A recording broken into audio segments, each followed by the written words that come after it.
Hayır bence bana soruyorsan ama fikrimi söyleyeyim sana. Geçen haftakine benzer maç olacak. Evet. Yok bence öyle olmayacak. Çünkü bunlar yumuşak takım. Daha çok pozisyon kesin, skoru bilmem. Geçen haftaki bekleme abi. Her maç zor burada.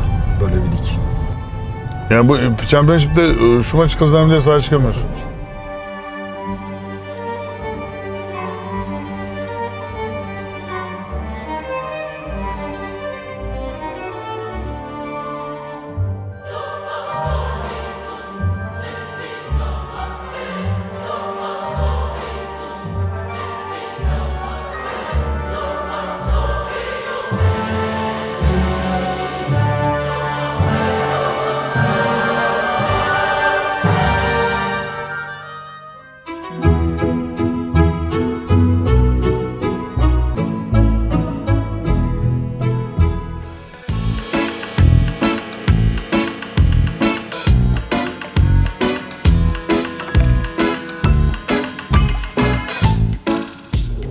Çok sakin, böyle güzel insanların olduğu, küçük şeylerle de mutlu olmayı bilen insanların olduğu bir şehir.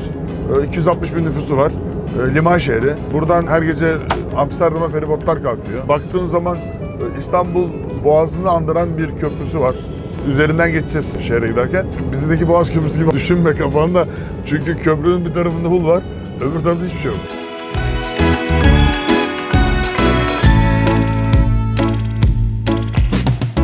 Buraya gelen insanlar eğer turistik geliyorlarsa, takım için gelmiyorlarsa, York diye çok güzel bir şehir var. Böyle Yüzüklerin Efendisi'nden çıkmış bir şehir gibi. Onun dışında birçok böyle tarihi yerleri olan bir yer. Ama futbol için geliyorlarsa biz buradayız. Sizi futbola doyurmak için hazırız. Güzel bir takımı var. İnşallah güzel bir seyahat olur. Bir kez daha hoş geldiniz. Yıllarca bu köprü yokmuş. Bu köprü olmadığı için İki ayrı insan grubu yaşamış iki tarafta. O yüzden de bu taraf Hull, bu taraf Humberside. Köprü medeniyetleri buluşturmuş. Bir anda eski İngiliz medeniyetiyle çok eski İngiliz medeniyeti buluşmuş. Yolu da acayip kolaylaştırmışlar.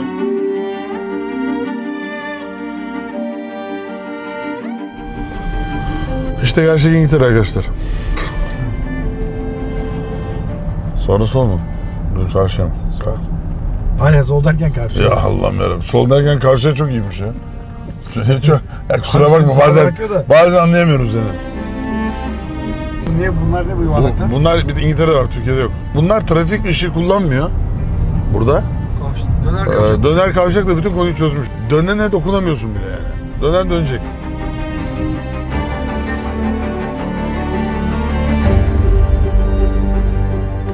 Evet, hazır mısınız yola? Evet. Al sana işte Deep of the Roads. Al. Hoppa. Tek teker kaldırım etmek zorundasın. Ama çözüm de bulamamışlardır. Ne yapsın? Adamın evi burası şimdi. Böyle enteresan bir yol işte.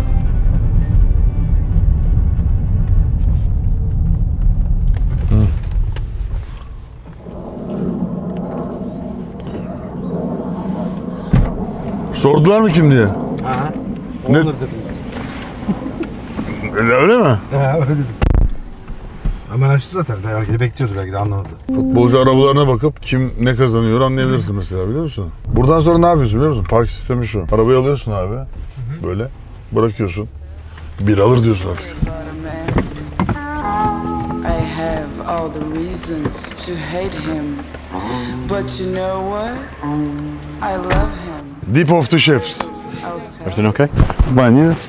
What would you like to say to Turkish people? Best owner for the best club for promotion this season. Herkes şu anda Premier Lig'e çıkmaya konsantre. O yüzden başka bir şey yok. Arada Mustafa Ökeş benim çok eski arkadaşım. Kulübü de emanet ettiğim isimlerden biri. Casting'i yapıyor. Casting derken scouting'i. Yani evet. Casting'i biz yapıyoruz daha çok. Casting diyorum. Şimdi bak. Abdülkadir'in ikinci antrenman falan olabilir. O yüzden bir bakmak lazım. Tankesler. Amerika'dan kaçmış gibi CEO'muz var. Bütün operasyonun başı kendisi. Sağ olun. Teşekkür ediyoruz başkanım. Hoş geldiniz. Bu yola beraber çıktık. O günleri sonra anlatacağım şu anda. Anlatmam uzun sürer. Ne haber? İyi, sen ne yapıyorsun? Mert Bey'i tanıştırayım size. Merhaba. Ne haber? Ya hoş geldiniz. O da yine futbol emanet ettiğimiz isimlerden biri ve Beri Pardo. Kıyafetten anlayabileceğiniz gibi o takımın daha çok içinde. Uzun yıllar ülkemizde çok büyük kulüplerde çalıştı. Sağ olsun teklifimizi kabul etti, beraberiz. Kıyafetinden de anlayabileceğiniz gibi yani konunun uzmanlarından. Bak sistem şu. Beri sabah 8'de gelir buraya. Mertan'la Mustafa 11 gibi gelirler. Beri böyle antrenman öncesinde ne konuşuluyor, ne oluyor falan toplantıları yapar.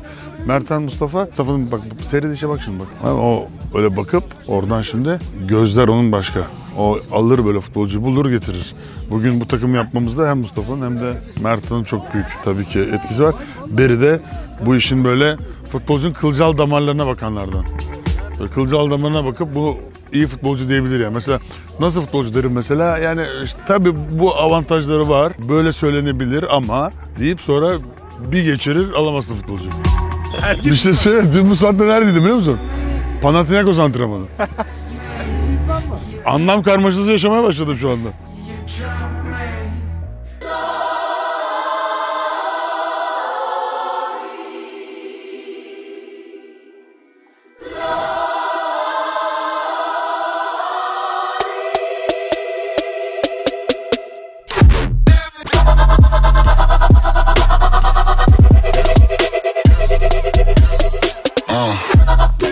Hocamız gerçekten takıma çok katkısı var.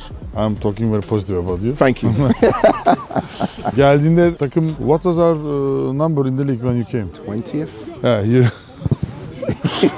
It sounds bad. Let's make it 19th. 19th is better. When you go to shopping, they make it 19. Yeah, yes, with the two in front as well. 20'ydik geldiği zaman. Şimdi 6.'yız. O yüzden tabii ki çok başarı hikayesi var ama playoff oynamamız lazım. What would you say about our playoff chance? Very good now. Thanks to you. Thanks to you. Very good players. We're excited. We're very, very excited. And still the dream to make the Premier League. Yeah, of course, of course. And training this week? Good. Top. Top. Şu anda çok mutlu. Çünkü istediği oyuncuları aldık. Hocanın bir dediğini iki etmedik abi. Ne istese aldık. Aşırı pozitif. İnşallah tabii sonunda iyi olur. Bir de antrenman daha mı hızlı? Tabii canım. Durmuyor abi ya. Tamam durmuyor. Uzun sürüyor. Şey diyor ya, ortada güzel bir laf var. Taşa çıksın diye dua ediyorlar.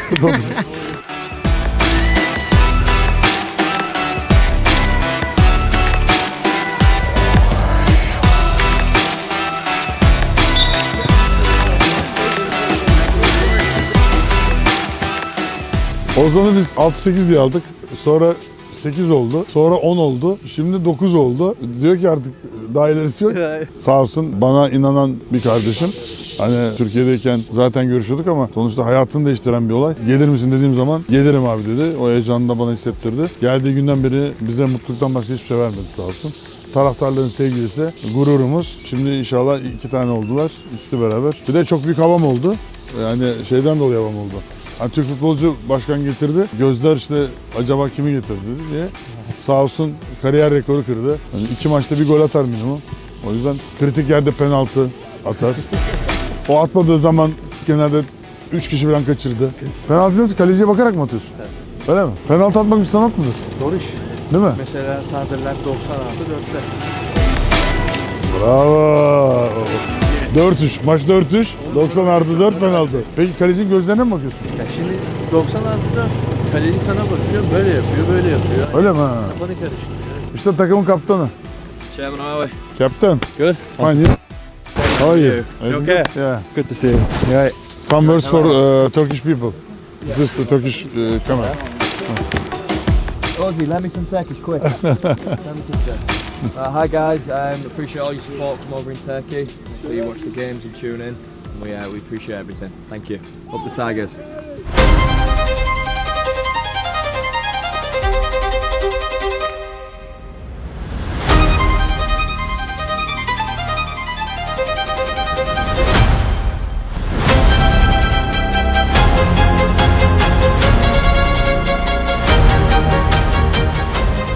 You think it's going to be useful for tomorrow too, Silito? We have seen an improvement. Yeah, obviously there's still more room for improvement. But What do they do exactly? So obviously they encourage the pigment in the plant to photosynthesize and produce new grass. Currently, the heaters are on those two. It also produces heat, so the grass temperature is at 12 degrees at the minute. So that's optimum grass growing temperatures. Çimlerin daha iyi gelişmesi için müdahale yapılıyor şu anda. Sonuçta her futbol sahasının çim problemi var. Çimlerin daha sık olmasını sağlıyorlar bu şekilde. Şu anda uzay üstü gibi bakarsan.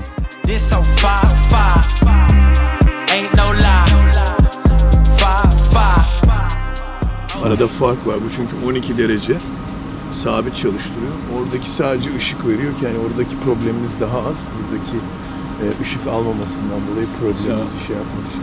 No grass, and then here, massive improvement. We have more grass coverage.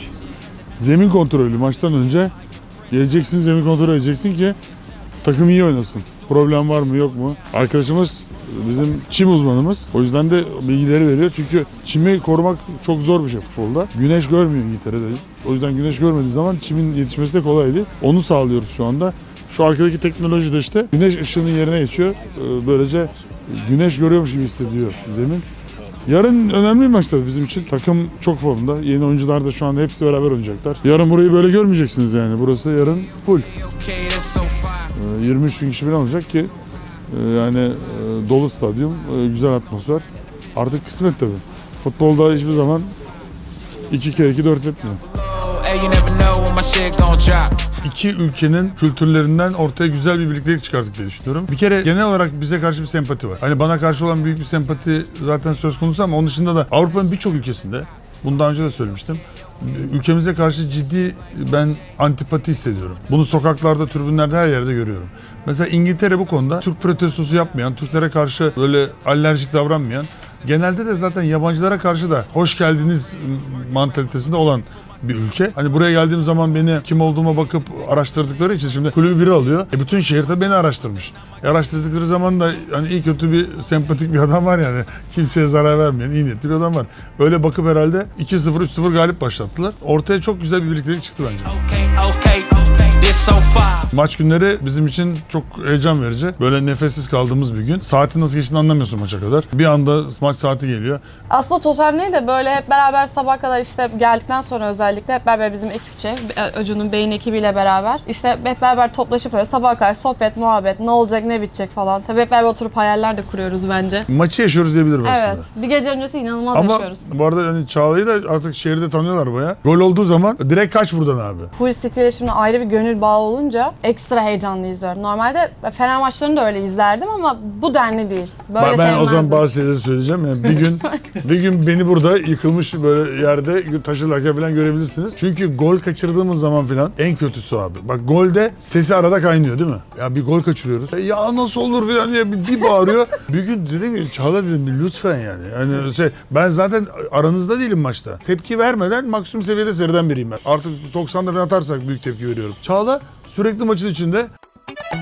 Türkiye'de yaşamak büyük bir ayrıcalık. Türk olmak büyük bir ayrıcalık. Biz buraya geldiğimiz zaman da Türkiye'de olduğumuz gibi olduğu için hani gurbete geliyormuş gibi hissetmiyoruz. Şimdi taraftarlar zaten Türk bayraklarıyla geziyorlar. Yani burada biz öyle şeyler yaşadık ki. Yani bütün şu tribünün komple Türk bayrağıyla olduğu günü hatırlıyorum. Geldiğim gün her yer Türk bayrağı doluydu. Yani burası sağ olsunlar bize kucak açtı ve bizi hep ülkemizde hissetti.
haber? Merhaba.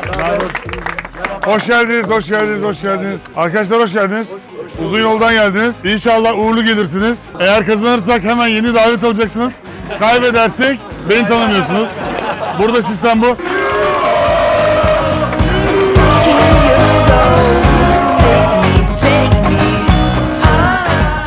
Arkadaşlar biliyorsunuz McVitie's bizim sponsorlarımızdan biri ve İngiltere'de bizi seçtiği için de bütün İngiltere şok geçirdi. McVitie's burada çok büyük bir firma. Hull City ile beraber inşallah güzel projeler yapacaklar. Size de sürprizleri var. Herkese ikramda bulunmak istiyorum. Maç öncesi gençlerin en çok sevdiği şey tatlıdır. Enerjiye ihtiyacınız var. Herkese lütfen buyurun. McVitie's ikram ediyoruz. Buyurun. Kendi evinizmiş gibi.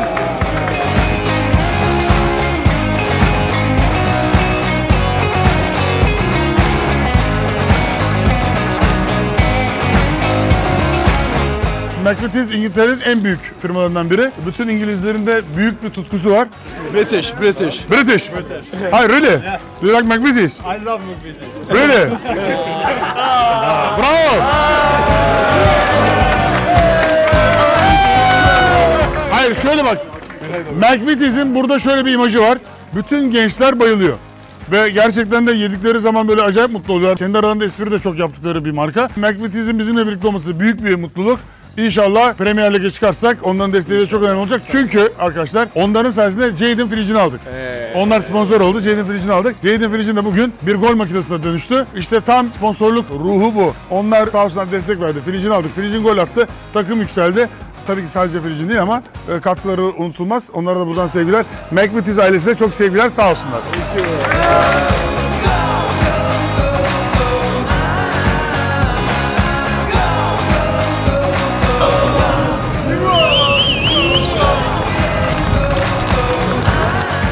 Yani çok güzel bir atmosfer. Tabii yani sonuç itibariyle futbol çok seviyorlar. Futbol çok sevdikleri için de bizim onlara gösterdiğimiz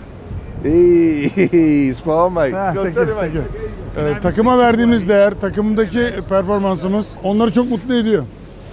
Hi. How are you? Şuna baksana ya. What's your name? Jack. Jack. Nice to meet you.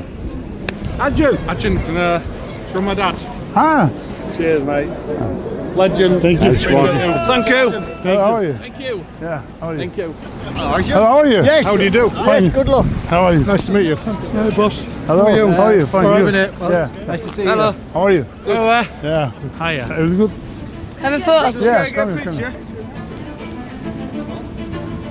Brilliant. Brilliant. Cheers. Come here. Merhaba, nasılsın? Londra'dan geldik. Londra'dan. Helal olsun. Maç için mi geldiniz? Evet. Çok teşekkür ederiz. Zahmet verdiniz ya. Teşekkür ederiz. İnşallah ölüyorsunuz. Yok. Çok zamanında ağlıyor. Demin ağlamadı. Fotoğrafta ağlamadı. Çok doğru hareket. Zamanlaması iyi olacak çocuğun.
Geldiğiniz için çok mutluyum. Beraber olmak size güzel bir duygu. Futbol fokuslu arada şehirde de vakit geçirdiğimiz güzel bir dünya bizim için. Yıllardır belki hayal ettiğim bir şeydi bu. Kendi dünyamı kurmak.